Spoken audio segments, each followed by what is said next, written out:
No, you go. No, I will. Keep a straight face. Yeah, Is that all right? Can you? I will. You fuck. Welcome to the Huddle Within Podcast, where we go beyond the surface to uncover the real impact of sports on our lives, whether it's lessons of resilience, the passion that fuels us, or the stories that connect us all. This is where the game gets personal. I am Daniel, a regular sports fan just like you, and together we'll explore what sports truly means beyond the surface. So step right into the huddle and let's get into it.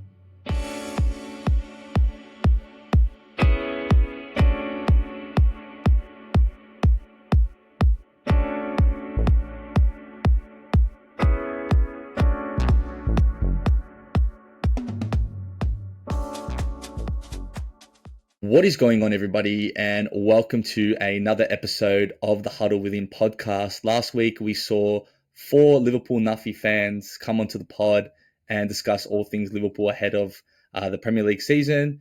And this week, I've decided to bring on a few Collingwood Nuffies, including myself, as I am obviously a Collingwood supporter, talking all things post-season and finals footy. But before we get into all that, I'm going to welcome everyone on the pod. Obviously, you guys know Nathan Campbell, 4th podcast in a row and a Pies fan, which he actually did choose a good team for once. And we've also got Mr. Jake Klein and also Adrian Mazzarella. Both have businesses, so you can shout out your businesses here on the pod as well once we get introductions. But Nathan, let's start with you and your Collingwood journey.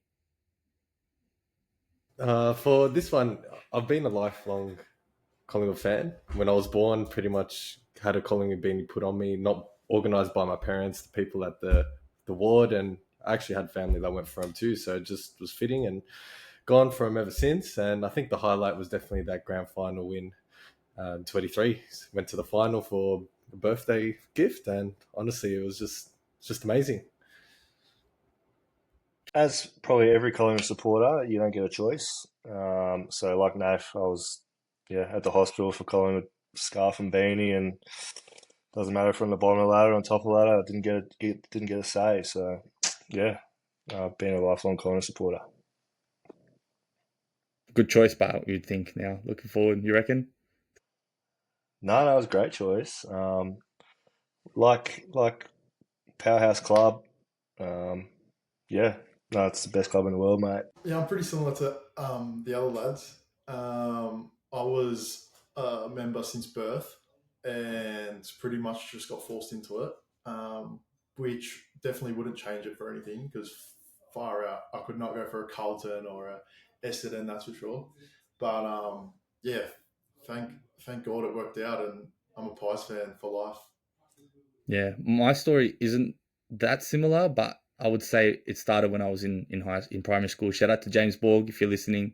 He got me onto the Pies, but it was also a coincidence that my dad supported them as well, and he pulled up to Auskick once with me wearing a Collingwood jersey and was pretty proud, and found out that Campbell was a supporter as well. Obviously met him in primary school too, so just kind of went away with that. And yeah, what a choice it's been. And I can safely say from all the teams I've supported in all sports, I think this one would be the number one team because of the fact that obviously they played in Australia. It's the local sport, and it's something that I think I grew up with, AFL being the first sport I got into and also the first team that I sort of supported. So yeah, lots of memories from there. So I guess speaking on memories, Campbell touched up on the 23 grand final.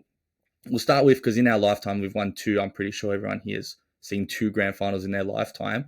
We'll start with 2010's experience and what you guys felt after. For me, I can start. I actually ran naked around the house when we won our first grand final.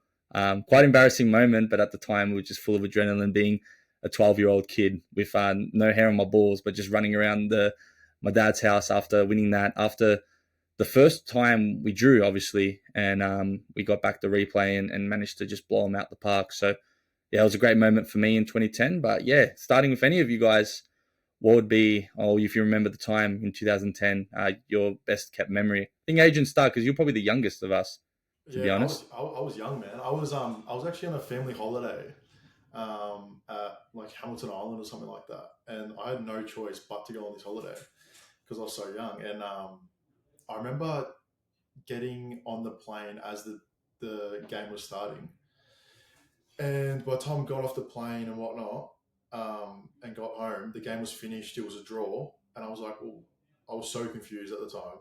What the fuck happens when it's a draw? No idea.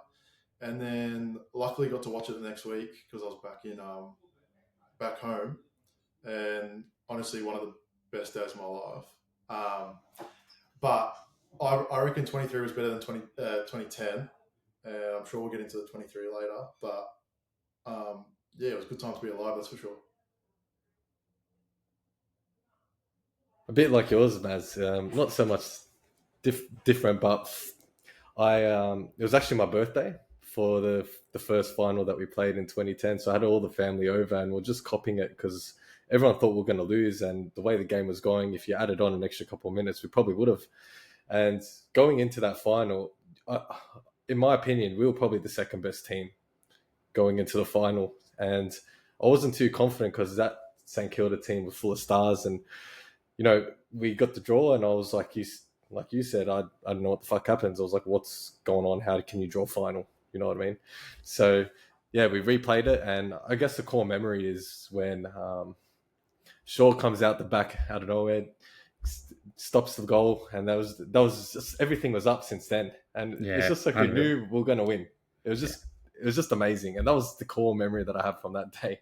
I'll circle back to the first moment you said. Like, I still can't fathom what Stephen Mill was doing in that moment. I'm so glad he didn't get the ball and just take it for a goal. Yeah. We opted for a rush behind, and that really helped us. But yeah, that's something that I remembered big time, and definitely the Dennis Gametti commentary. Yeah, I was about to touch on that point too. When Stephen Milne forgot he had a brain and decided to rush it. But my core memory was I was away racing, and I thought we were home and hose. I went out for a race and come back, and it was a draw. It's like, hang on here, what happens here? I think that's why, we should introduce extra time in finals, just so that next week. I think they're doing it now doesn't from happen. now on. Yeah. I personally, I think whatever it is, two more quarters or another quarter or whatever. But you see that NRL does it with Golden Point, so there should be a system where that sort of happens in AFL. Yeah, I'll only argue that we'll probably have lost the game if it did go extra the way that we were going. But again, I think you're right. It definitely needs to be. But no, I was just saying, we were shot at the end of the game. There was no chance. I suppose extra time wouldn't have saved our ass. We're just lucky we come back the week after and decide to blow them out of the water. Yeah, for sure. I think this is the whole thing with doing that extra time. It's more fair, best team on the day, not best team in a week's time. It's on the day. And let's say in that final, we have 2-3 core injuries. Like, the next week you're cooked. So, yeah, I guess it's a good thing they've done that. Yeah, for sure. I definitely for the future of the league. But yeah, glad in 2010 that wasn't the case. But we can scrap off that when we won in 2023. And elite core memory for me, I was fortunate enough to get to the game. Shout out to Wendell for the tickets there. Crows supporter, got them coming up. We'll be talking about them for sure. But yeah, again, how you guys felt with the 2023 grand final victory. That was probably a good one to celebrate, all us being in our 20s. Probably the after party would have been unreal. Age, I think you were a bit younger than that, but still were able to sort of remember that probably more than we did as kids. Yeah, the 23 for me was like, and I still say it, was the best year of my life. Like, seriously, best year. Just because of Collingwood winning the flag. I just remember, because I sat by myself. So in 2018, I sat by myself. In 2011, went with my uncle, lost that. We're not talking about 2018 and 11 in this pod. No, I'm joking. 2018, sat alone. We lost. Worst day of my life. 2023, it was unbelievable. Sat alone and then end up meeting up with heaps of mates, going out, getting on the piss. And it was honestly like one of the best feelings in the world. And yeah, we were the best team all year. And we deserved it 100%. So, no, it was definitely like one of the best times. That memory of, was it Pendles, Daicos, Degoe goal, like, still sends shivers down my spine. Yeah, it was ridiculous. Unreal. Oh, it's great. And And then just on top of that, when you got the veterans like side bottom banging them from 50, you just... I thought it was 200 metres out. Have you ever seen him hit it from 55? Have you ever seen him hit it that far before? I've never seen him have a set shot from that long. And then, like, you hear the commentary. I go back on it and they say he hasn't got the distance. He just smacks it. Like, I think he clears 60 metres easily there.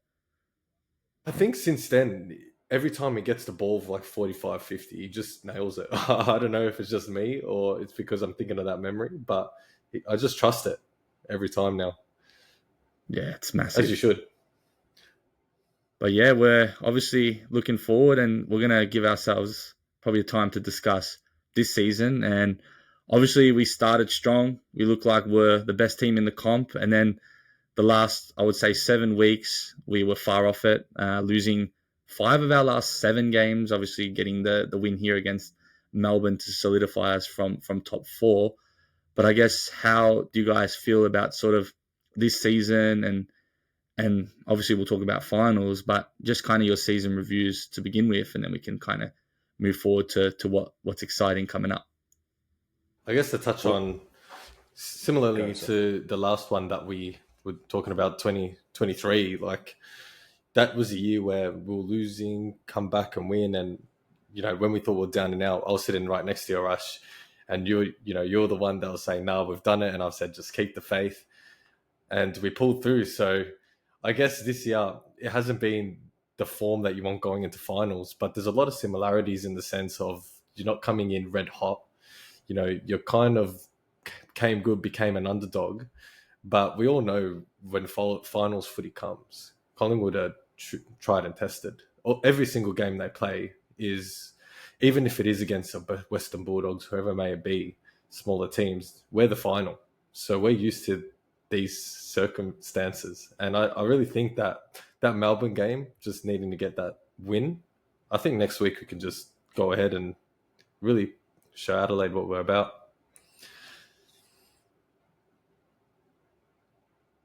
You can never like underestimate us.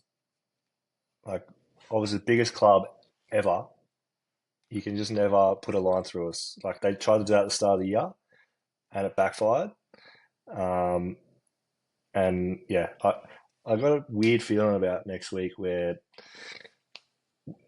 we could just come out and dominate. And then everyone will just jump back on saying, oh no, they're back, whatever. But yeah, as far as the season went, yeah, like it was a good start, but I'm not sure. Like, how do you think we lost our way, boys? Like, you know, from the last 7 games, like, what do you think was missing? Look, I don't want to probably talk too much about the off-field stuff, but I feel like the issues surrounding Bobby Hill, and obviously we don't know exactly what's going on there, could have been a massive factor. I feel like it happens technically internally with the team and the club that's going on at the moment. And then when you lose, you just sometimes don't find ways to win. And that's kind of what happened with us. We had the choke loss against Frere. We did the reverse Collingwood. That's something that we were used to doing, 20 points down at 3/4 time, and then, or 20 points up for us, but normally 23 points down for us is a comeback win. And Frere ends up doing that to us, and that kind of hurt us as well. Maybe we sort of took the Gold Coast loss, and Campbell was probably one that didn't, too lightly, as a sense that we were supposed to lose that game and we'll be fine. And it's sort of just kind of propelled into more losses. The Hawthorn one kind of exemplified that, getting an absolute thrashing in that moment. But then Adelaide was a bit more positive. Like, we got a good sample size and we saw what we were about. 71 plus inside 50s and not many goals. So I don't think that will happen again. But yeah, I think that sort of blinded confidence that probably was infectious to the team could have been the case, but we'll never know, really. It's something that obviously we're never going to know internally, but as long as we turn it around the finals, I guess things won't pop out. But if we do get out in straight sets, is what all the AFL world is saying, I don't agree with it, then we'll probably know why that reason's the case. But I'm interested to hear everyone else's thoughts on that. Yeah, I think we're always due. We're always due to lose a few games. I didn't think that badly in like Hawthorn and all that kind of stuff. But we're always due to lose.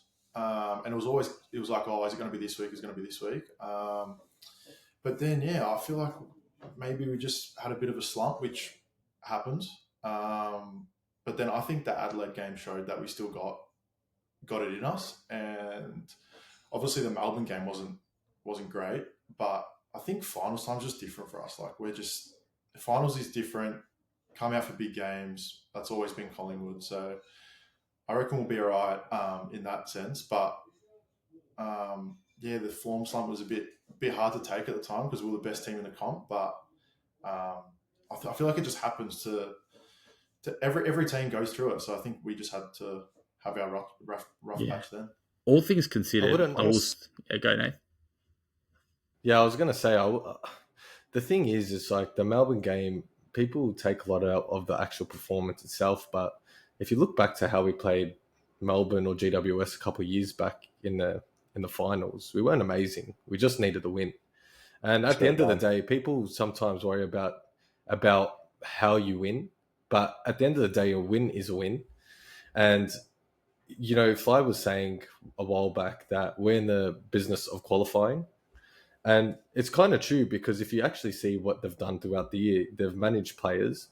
And maybe the way we've managed players to about mid-season made us think we're way ahead of when in reality we weren't. They were playing up, those players coming in that are, deep down the roster overperforming. Eventually it was about to balance out. And that's all that's really happened. We had a sticky part of the second half of the year and came up against some good teams that really tested us. But I think that it's actually a good thing to be tested now opposed to first week of finals, second week of finals, because you can really see what your team's about and what the weaknesses are. And if you're not finding it out during the season, there's a team that's going to go town on it and smack you up in finals. So I think there's no better time to actually get found out, if that means anything. Sure. All things considered as well, like Brisbane finished 5th last year, won a granny. And they always say you always got to get your rough patch out the way. And I think we got it at maybe not the best time dropping our first position, but we salvaged top 4. And I think for any team in the comp that's facing Collingwood twice after a loss, it's very hard to see, and it might be delusion, it might be one-eyed to see Collingwood drop a game or two in this final series, and us having that second chance and the ability to play at the MCG. Should we lose or win is a plus. And then also against the Cats, who are on the opposite side of the bracket, if we do verse them in the preliminary, they will also be at the MCG. So quite confident in our sort of fixture and sort of how we've played out. Obviously still confident that we can beat the Crows as well going into next week's finals, which, as we mentioned, we versed them. We showed that we can beat them. We obviously didn't, but the sample size showed that we played a massive factor in the game and dominated all points of the floor, just not the result. But how are we feeling about next Thursday? Still thinking of going. Obviously Adelaide is not too far away, so he'll be going to the game next week. Yeah, I think I'm going. I'm going to wait until I get tickets first and then book all the flights and all that kind of stuff, but I'm pretty sure I'm like 90% going. Yeah, and how you feeling? Which would be good. I actually think we'll beat them. I'm pretty confident in the sense of we showed them a couple of weeks ago and dominated that game with all the inside 50s, as we spoke about.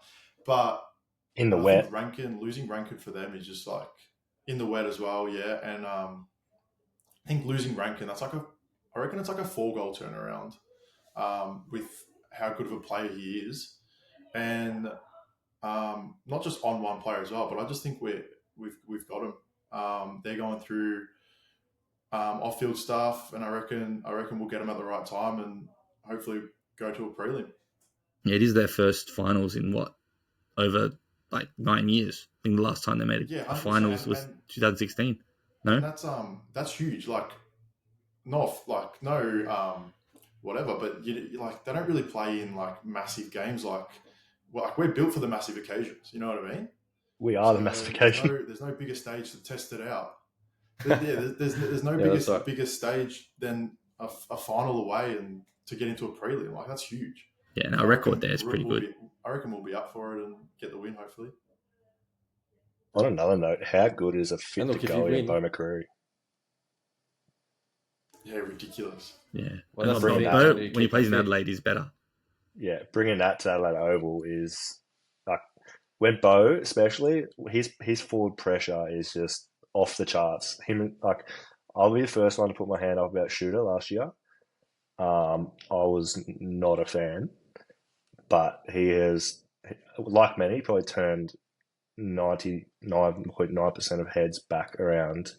Yeah, 100%. Like the pressure of those two 0.01 blokes. being the man in the top left. Yeah, That unreal. man. Not a fan. No, he turned his head. What I was saying was the 0.01% was Shooter. He was a big supporter of him. Yeah, so I think he always showed flashes, and it's hard to come into this Collingwood system. But like you said, I don't know one player or Collingwood fan that doesn't like Bo. You can see what he does. It's immense, really.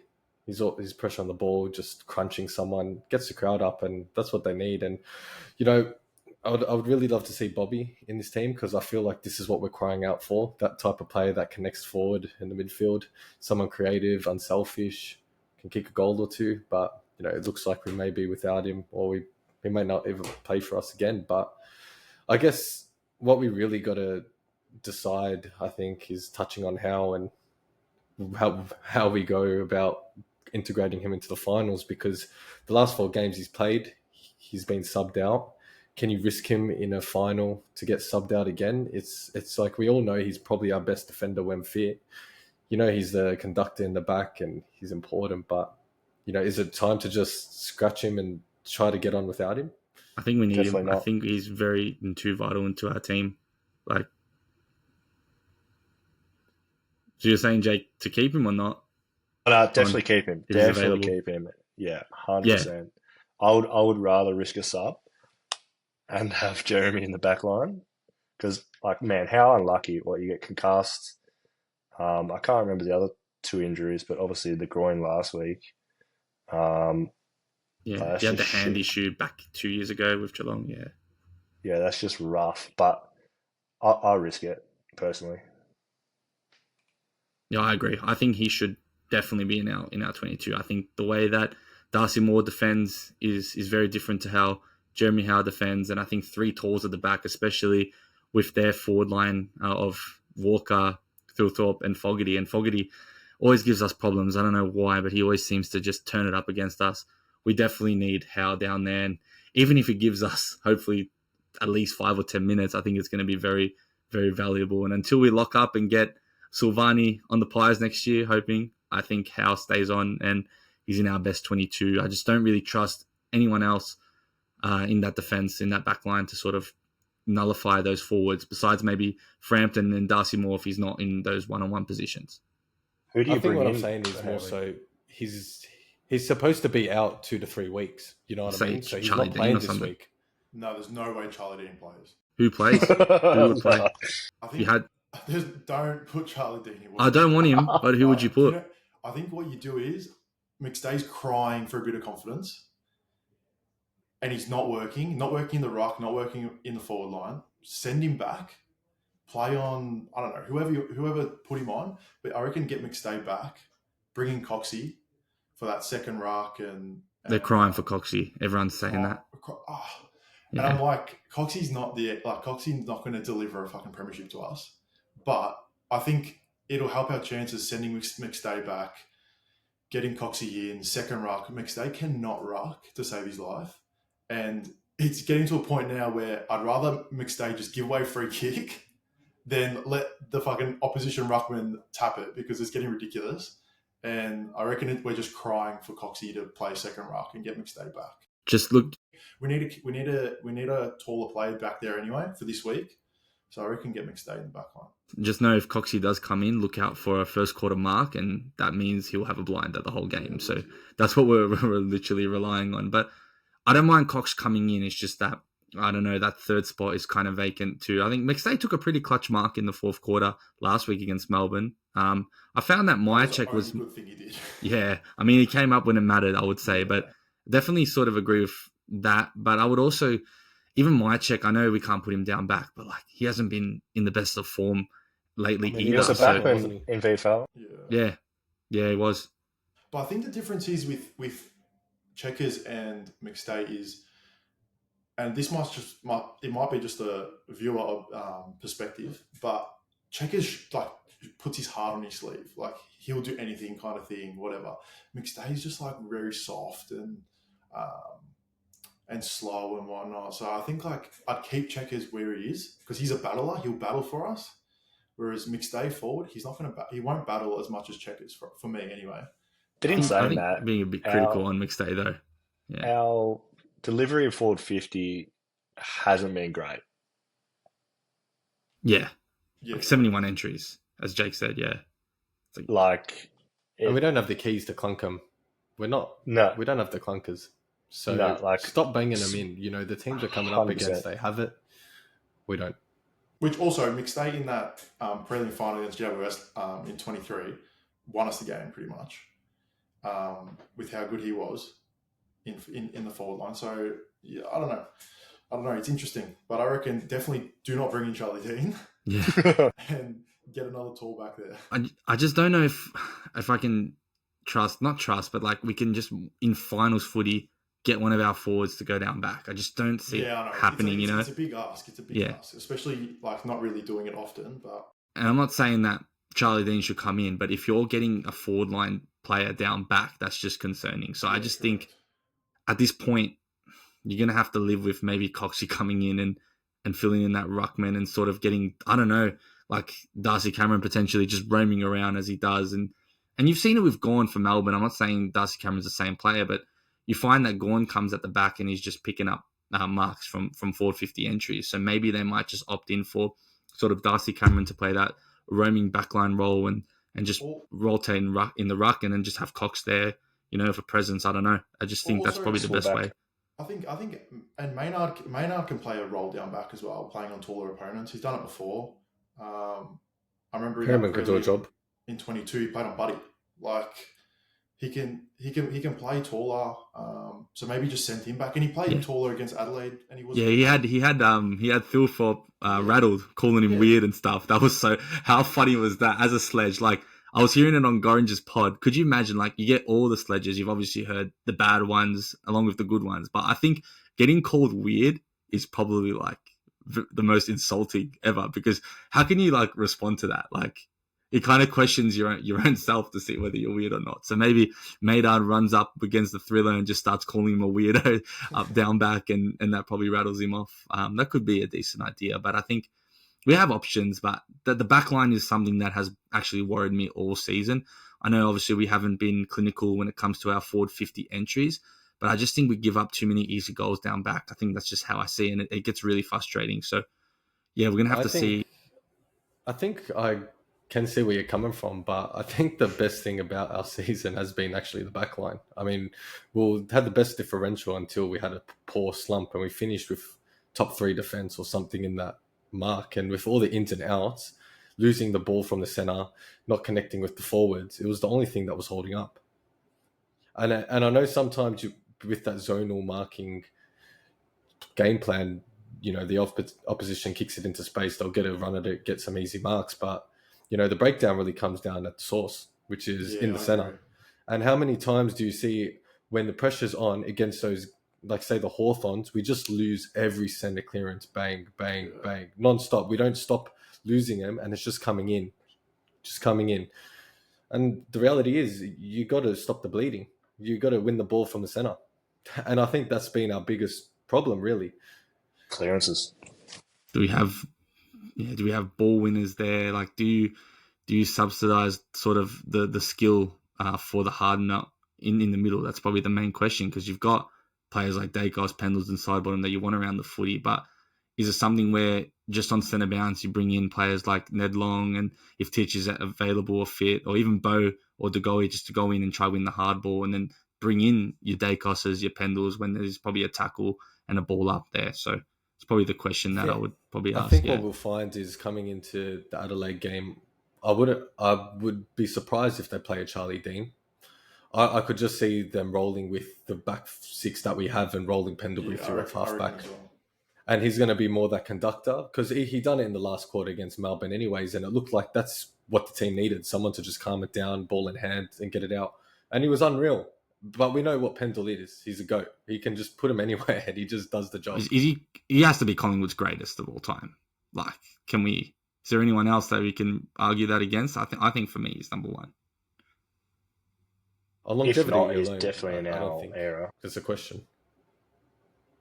Definitely in our era. 100%. Yeah, I'd give it. Like, I'll say Swanee's season that he won the Brownlow was probably one of the greatest ever Collingwood seasons until Nick Daicos wins it this year. But I think Pendle's right now is honed for that number one spot there. But we'll go on to the great man, Mr. Nicky Daicos.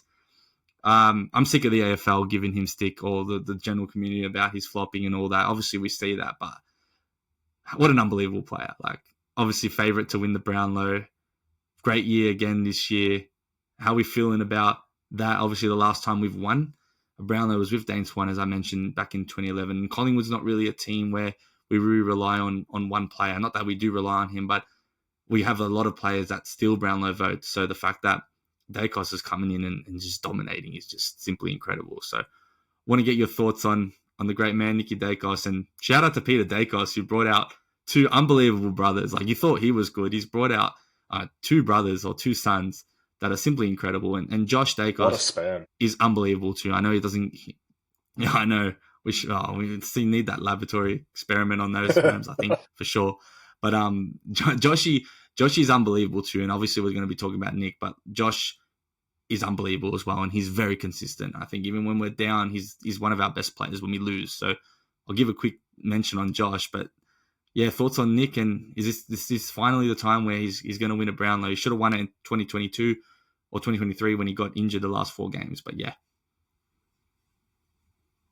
I really hope it is. I feel like, during the season, there's sometimes we looked a bit too much for him, and that kind of put the system in a bit of turmoil, I could say. But look, I really do hope he gets it. I think it'll be a top 3 finish for sure. But I just feel like maybe a Dawson or someone's going to sneak it from him. And it's hard for me to say, but, he's had a great season as well. But, yeah, Daicos definitely is a shining light in the team, especially when we were in poor form. He looked like he really wanted to will it back. And, when he's going forward as well, he looks clinical. When he's near that goals and he's just banging them, that's exactly what we need. If we can have another midfield option, similar to like a Delgoe that can chip in, I think it proved dividends in the end for us. Yeah, he has said he's loved playing forward. He'd ideally want to spend more time in the forward 50, so definitely something to look at.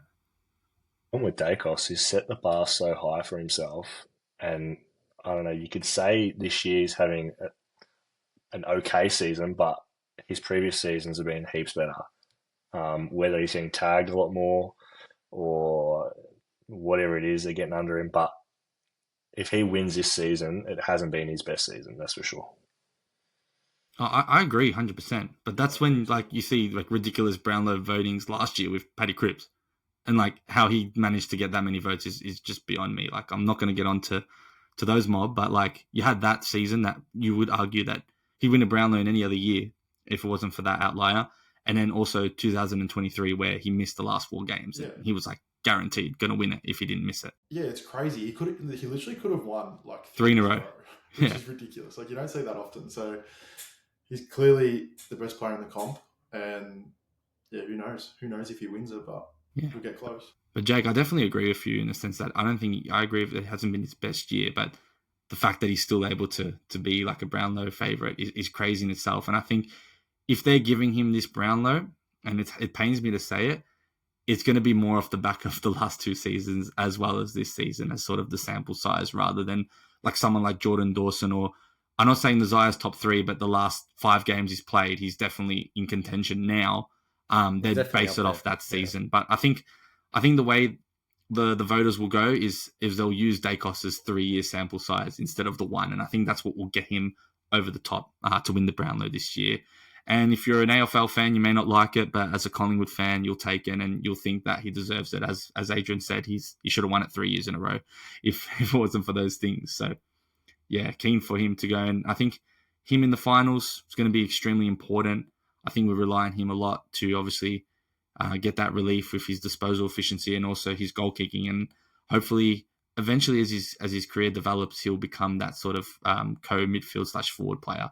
And that'll be something to see for sure. I think he wants to get that Brownlow out the way, and once he does, I think he'll hone into that role a lot more. I think I've seen I read some stat. Maybe you've seen something about. I'm not sure if you're going to talk about Daicos and him touching like 40 or 60% of the, score assists in the team or contributions to goal. I don't know if that's what you're going to touch on, but that's such a ridiculous number if you think of it. That more than half our goals come from one player, and like you said, he has been tagged a lot this year, 5, 6, 7, 8, 9 times, and a few of them, like the Windhager tag, he just broke through that, and I think that one day he'll just be able to just run through them, and he'll be untouchable. Cool. So yeah, what I was going to say is basically that come finals, you're going to have attention. Your best player is going to have attention. He's dealt with that all year. As a team, I think towards the end of the year, we definitely were able to handle the tag or help Daicos a lot more get free. So I think it's just, like I said, just more learning throughout the season. Yeah, I was going to touch base on the whole Brownlow voting stuff. He's on pace to smash Gary Ablett by an absolute mile, like the length of the Flemington Straight. Yeah, and it's just he's 3-4 years into his career, and he's already could have, should have, whatever, had 3 Brownlows. It's just unreal. Yeah, and AFL's all the fans are just too focused on sort of, I guess, just his flopping and sort of how the AFL rims him, which I think they do a bit, but who wouldn't if you're literally, when your second year, you're almost going to win a Brownlow. You've been the captain of the under-2s All-Australian team, and also been a multi-All-Australian before the age of even 25. It's crazy. Like, people forget to realize that he's only 22 years of age and he's doing what he's doing. And I think what the scary part incredible. And I think he's only not even close to his prime. Yeah. Not even close. He's not. And this is the thing, when everyone's like, Collingwood in a couple of years, when all the oldies go, they're done. We're not done. We got Daicos. And people are going to want to play with him. Let's be real. We're the biggest club. We've got Daicos. They're going to have father-sons coming in. We're going to be around. And I think that's what kills people. They hate it, mate. They can't handle that. Is this, is that. They can't handle it. But we're going to be there. We've got Daicos. It's going to be all right. Yeah, the AFL's crying out for no father-son rule. And what I'll say to that is, mate, the players and the fans, just get better sons, make better daughters. And that too, exactly what Jake's done as well, that too, for sure. But yeah, I think we're always up there. We're the biggest club in the land, and I think people need to accept that we have greatness all around and wherever we go. 16 premierships as well. Oh, it's great to sort of talk one-eyed. But yeah, it's awesome to have obviously someone like Nick Daicos around, and yeah, he's going to contend big time. And as you said, once he gets into his prime, we're going to see him just load up in that forward line and be that sort of Pachaka, Dusty type, I reckon, getting goals and getting possessions too, like he's doing already, but just spending more time in the forward line. H, you're awfully quiet. I want to hear sort of your thoughts around all this, mate, because I know you're a big Daicos lover too. Oh, mate, I've learned the hard way. I've always tried to defend him and whatnot, but people are just jealous of how good we have it with Daicos. And yeah, there's nothing more to say. I think we've covered it. That he's literally the GOAT, and who knows if he ends up like Pendles and plays 400 games or whatever, he might be the best Collingwood player ever. So yeah, I got nothing more to say. But look, he's the GOAT. If he plays 400 plus games, we might see 4 Brownlows, 6 premierships, 100 goal season. All jokes aside, I'll just say he's going to have an elite career with Collingwood. Not obviously those high stats, but hey, speaking of 100 goals though, and a bit off topic there, how's Cameron trying to nitpick his goals against Essendon and Sydney? Do you count 100 goals if you get in the finals? People shouldn't be running, I don't reckon. I don't, but we've never seen a key forward for us anyway get near it. So I mean, if we just had one of them, we could have had another 3-4 flags. Just wanted to take a moment to thank you guys for tuning into another episode of the Huddle Within podcast. If you do enjoy episodes like this, or this episode specifically, be sure to leave a comment and a 5-star review wherever you do get your podcasts. It'd be also great if you could like and subscribe wherever you do get your podcasts, so we can continue to show this out to people that see sports exactly the way that you do. But without further ado, let's get straight back into it. Yeah, I can argue that we have all-round players that we rely on in the forward line. It's so dynamic. One player can kick 3, the other week someone else can kick 3, and that's how we sort of run. And yeah, you actually brought up perfectly by talking about Jeremy Cameron. I would love to speak about Jamie Elliott's season. And look, man, I was probably one of the few that literally thought he was done this year. Just where some types of games where he just sort of looked really slow and his effort wasn't there. And this year's having his best career. And if you told me that he would have this output at the start of the season, I would have told you you're one-eyed and delusional. But talk to me about, I would say, the renaissance of Jamie Elliott, but I think we've seen it in him his whole career. But this has just been a revelational season. And how you guys felt about that is what I really want to dive into. At some stages, he was the best small forward in the game this year. And obviously when we had that quiet period, everyone sort of went quiet. So, it's hard to gauge it. But for the first, 15 games, he was the premier small forward in the comp. Yeah, do you boys reckon that he's All-Australian worthy this year?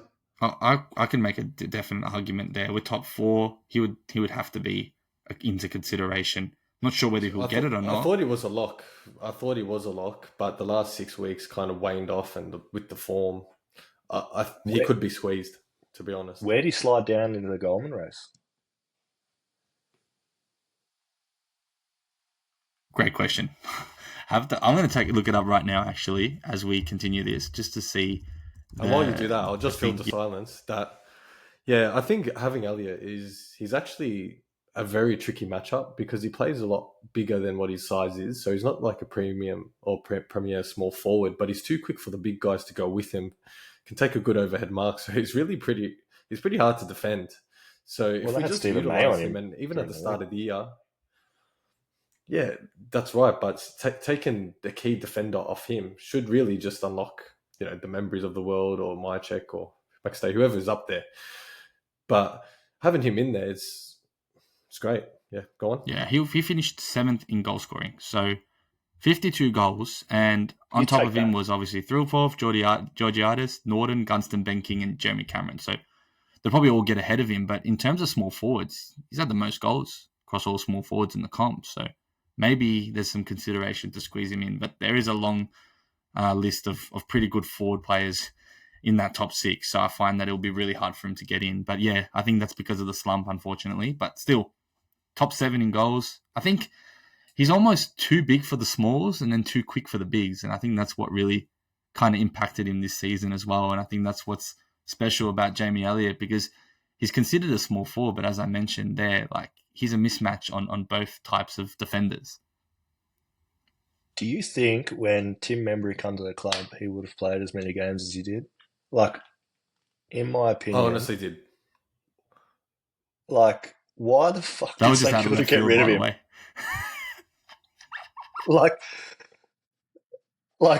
Tim Membrey's a weapon, man. And he does not miss. He doesn't miss. He was unreal for them too. And honestly, he fits the bill though. He's tatted up. He fits. He feels like a player to me. Looks like one. He's only 30 or 31. He's not prehistoric. The way he struts around, it's like he's been a part for life. Feel, Jake. I got to say. Yeah. Nate brought up Tim Membrey, and I was like, that's a name that should probably get a mention, because when he got brought to the club, I was like, he's a backup for sure. And then he's just come out, and he's probably been better than Mychek, and probably maybe our best forward. You can argue.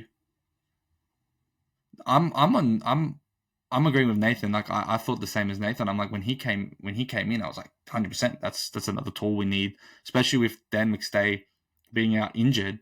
I knew that Tim Membrey was going to offer a lot.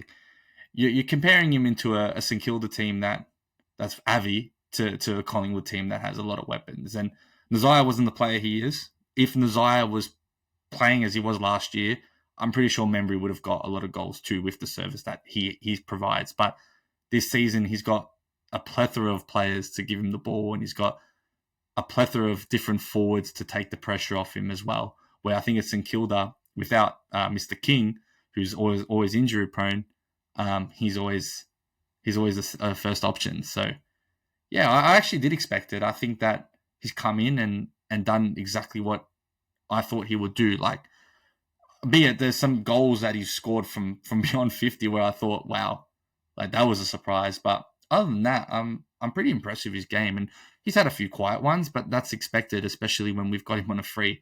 And I think he was the perfect pickup for us, I think, in our forward line. And the good thing is he's not taken probably the best defender.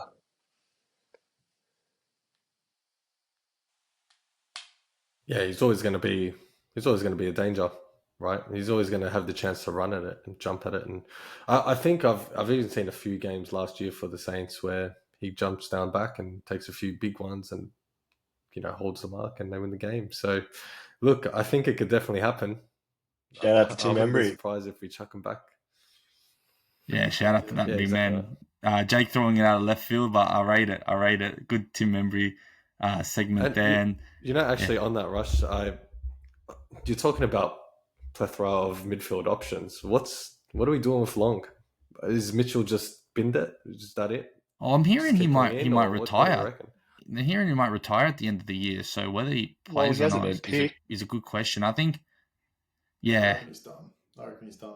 Yeah, I think Longy keeps his spot. There was a stage where, and I think you spoke about it before, where you said our players that are sort of coming into the squad were just getting on that high and sort of being involved and probably overachieving, and then sort of they got hit back to reality. And I think Ned Long was a big example of that, going into that sort of losing streak that we went on. But I think Melbourne, he showed flashes of pretty decent performance. I think with the goal in the fourth quarter to get the comeback going and striking when we were about 13 points down was pretty big. Like, you're off the boundary. It's a pretty clutch moment. I think he's obviously not what Titch was in his prime, but he's someone that can go there, win the ball, and, pull out some pretty decent moments. And he's a pretty solid tackler as well. I remember Jake, now this reminded me, going at the start of the season where he mentioned Long belongs. So just going to write with it. I do think Long belongs into our best 22 at the moment. But I think this finals series is really going to we're really going to see that and see if that actually is true. If Ned Long certainly belongs or not. 100%. I think in the long run, playing Long will benefit us way more than playing Mitchell at the moment, because there's not that much different. Like, there's difference, but there's not that much difference between both of them, like their best performances. And I think that Long in the future will help us more playing in big games than Mitchell that might retire this year or next year, whatever it is. And I reckon it'll just benefit the club. Don't forget, Ned's only 22. He's still. just those. Yeah. Did he made the under-22 squad this year? I couldn't tell you. No idea, mate. He might have made the 44 or whatever. Yeah. I don't think he made the thing. No, I don't think so either. He might have made the 44. Yeah, I don't think so either. But yeah, for sure. I think when you talk about Mitchell, obviously we're speaking about when his time at Collingwood, not his time at Hawks or Sydney. We know that he was in his prime there and a Brownlow winner. But yeah, for sure, I think Long will definitely offer more for the future, and it goes into sort of what Nathan also mentioned before about when we do lose, unfortunately, our vets, our legends, they'll have to come in and do a role, and I think Long can definitely do that. And I think these finals, again, as mentioned, will be a test, but also will be a good experience and a learning lesson for him as well. So that's probably my Long belong take. So yeah, I will say Long belongs. Another thing is as well, like, people say we're old, but we still have a lot of use. No, we do. There's heaps. And there's more father-sons coming in. You talk about Bhagwan, where's he projected now, Nath, in the draft next year?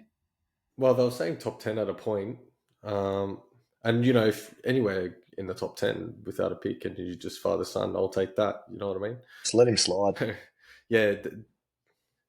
If he slides, it's good, and they reckon better for this us. draft there's going to be a key forward who's a gun, father son, next gen academy, something along the lines of that.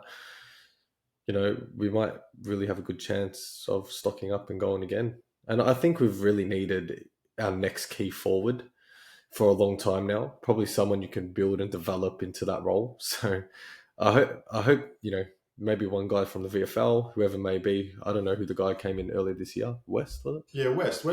Yeah, I think West is the one. He looked good, but he got a bit unlucky, didn't he?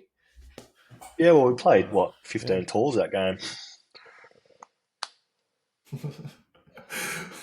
Yeah. It was against West Coast, wasn't it? Smalls in that game. Yeah. Oh, yeah. They didn't want to send them up there. The flight tickets were too much in the travel time, mate. Collingwood, you know, we don't like playing in the other states, don't we? So we just send our worst players and still get wins. That's how we roll. But this is what I think, though. With all the different lineups that we've had, and you know the balance has been off. I think the coach McRae, he's just testing what he's got. Like, you know, when push comes to shove, you're putting Pendlebury in there, you put him side bottom or Daicos, and you know those last 6-8 weeks really moved away from that, just to see who or what he has. Similar to Houston a couple of weeks ago. It's just testing, see different things you can do. Yeah, so how are we going to win this 17th Premiership and be the greatest AFL team of all time, if we're not already, but officially on paper, when we win this 17? So what are the keys, do you think? Obviously, Adelaide coming up is a must-win, but what needs to click for us to sort of get that 17th Cup, do you guys reckon? I think we've got to go back to playing bold, and that's the way we play, and that's the best way to win games is just go bold and go big or go home in a way, with reason, obviously. But I think that's the right start. If you look at our games in the first half when we're dominating, it was just bold. We're just moving it quick, and it's playing on instinct, not really like overthinking it. Just bang, go, and then I reckon that's how we'll go right, and hopefully bring the 17-1 home. Like the way we ran in you know our midfield pattern at the start of the year, I don't know whether we got found out or whatever, but you know our waves, you know, untouchable. Where now, yeah, I don't know if Craig was trying something different or it was just, you know, fucking around with it, but we just need to go back to our system that he's, you know, quotes on, and, you know, obviously connect with our forwards.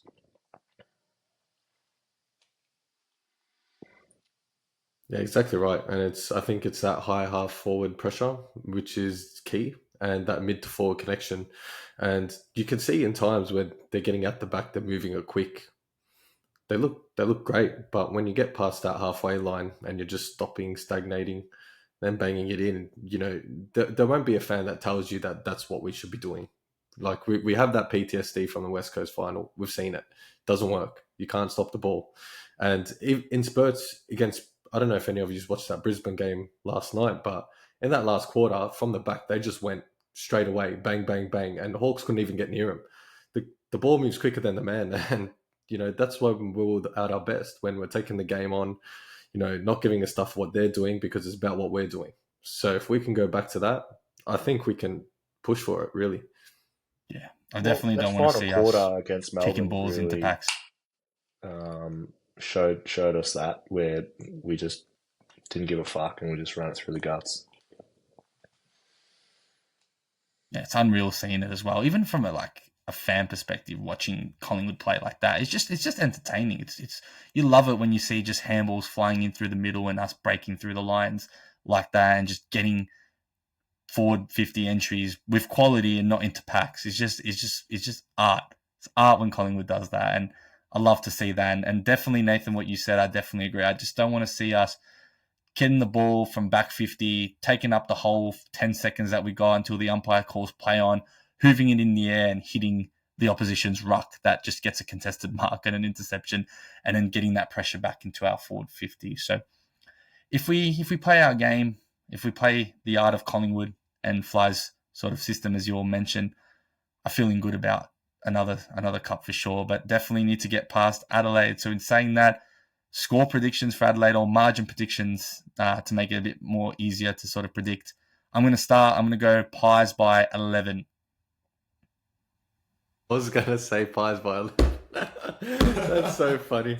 Pies by 19. I wanted to say... that's too funny, actually. Yeah, I was going to say I was 2 points. 2 points. You go Pies by 11, mate. That's all right. Sorry, you can agree with me there. I was just first to it, you know? Yeah, that's true. I was going to say Pies by 3 and Nick Daicos to kick the winner with about 30 seconds to go. And he just like, gee, I'll be in the crowd and you see me on TV and I was doing nudie run on the pitch or some shit and I'll get G'd up. Bro, you're going to grind on the the ground. side. Give out free haircuts, mate.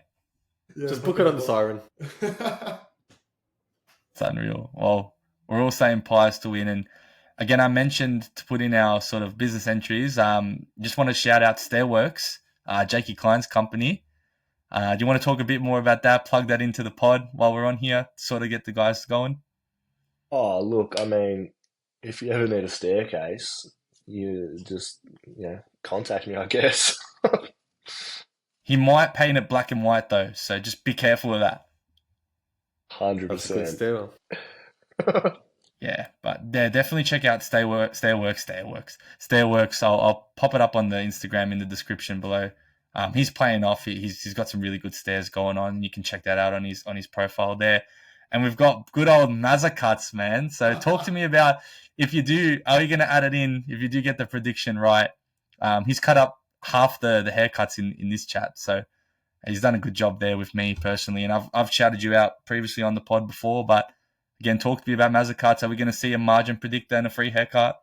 Yeah, stay tuned. There'll be free haircut margin predictor on my socials.